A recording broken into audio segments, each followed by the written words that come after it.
Halo semuanya, gimana kabarnya? Gua harap kalian sehat selalu. Di sini gua akan membahas terkait hasil pertandingan antara timnas Indonesia melawan timnas Irak. Tetapi di sini gua nggak membahas terkait hasil pertandingan maupun jalannya laga. Gue sedikit membahas terkait 5 hal, 5 faktor yang membuat Indonesia harus bermain untuk kedepannya. Yang pertama, kita lihat sendiri bahwa untuk pemilihan komposisi pemain, menurut gua timnas Indonesia sedikit mengalami perubahan dan menurut gua perubahan ini menuju perubahan yang kurang baik.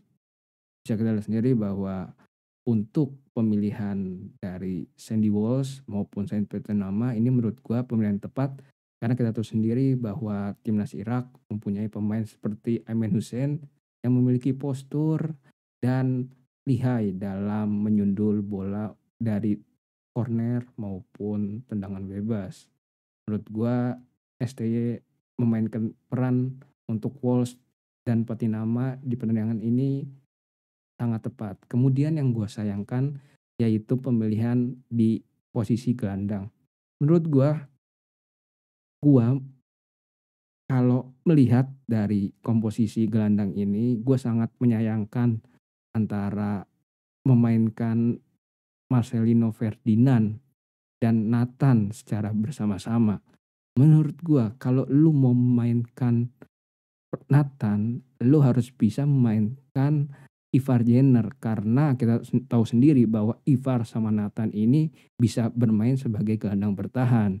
Tetapi di pertandingan kali ini timnas Indonesia memainkan dua attacking midfielder yaitu Tom Hay dan Marcelino Ferdinand. Menurut gua ini merupakan kesalahan karena kita tahu sendiri bahwa timnas Irak ini mempunyai pemain-pemain atau maupun dari penyerang dan gelandang memiliki skill ya di atas rata-rata.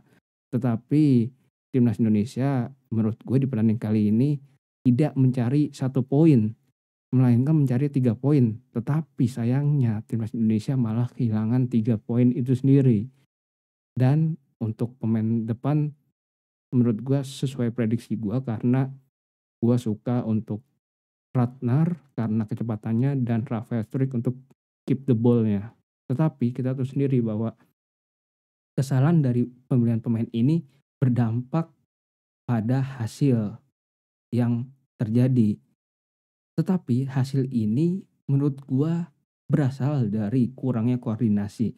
Kita tahu sendiri bahwa koordinasi di babak pertama sama babak kedua itu berbeda jauh, jauh banget berbeda. Di babak kedua kita tahu sendiri bahwa hand dari Hapner itu merupakan kurangnya koordinasi dan juga kesalahan dari Hernando Ari merupakan kesalahan dari organisasi lini pertahanan Indonesia. Nah, menurut gua ini kita tidak bisa menyalahkan satu orang, kita harus menyalahkan satu tim ini.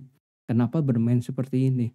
Karena kita tahu sendiri bahwa di babak pertama Rafael Struijk kurang memanfaatkan peluang di depan mata untuk mengoper ke temannya untuk menghasilkan gol terlebih dahulu, tetapi dia malah shoot yang shootnya itu membentur pemain dari timnas Irak dan menghasilkan sepak pojok saja.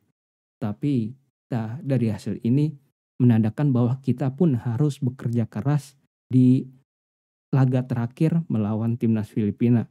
Kita tahu sendiri hasil seri itu kita nggak nggak harus, kita harus tetap mendapatkan 3 poin melawan Filipina karena kita tahu sendiri hasil dari Vietnam melawan Filipina dimenangkan oleh Vietnam dengan skor 3-2. Menurut gua Vietnam ini sudah mulai menunjukkan eksistensinya untuk bermain di kancah Asia lagi karena gue lihat permainan dari Vietnam sekarang sudah mulai mulai terorganisir dari sebelumnya. Dan untuk melawan Filipina gue saranin untuk bermain dengan all out karena 1 poin tidak cukup, kita harus menang karena kita nggak tahu Vietnam bisa menang melawan Irak atau kalah, kita lupakanlah laga lain, kita harus memenangkan diri kita sendiri untuk bisa lolos di babak selanjutnya.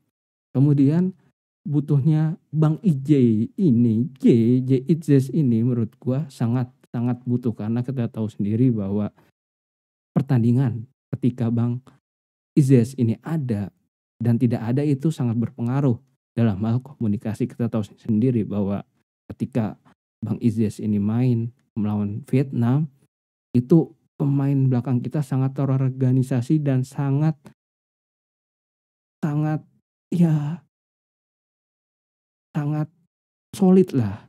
Tetapi ketika nggak ada pemain belakang kita kayak tergesa-gesa atau kurang percaya diri, menurut gua ketika nanti melawan Filipina ketika Bang Izes udah ada, menurut gua bisa dengan mudah kita menang melawan timnas Filipina. Oke, itu aja untuk hasil dari pertandingan antara timnas Indonesia melawan timnas Irak. Itu yang bisa gue sampaikan, kurang lebihnya ya kalian bisa nilai sendiri di komentar. I love you all, thank you, bye bye.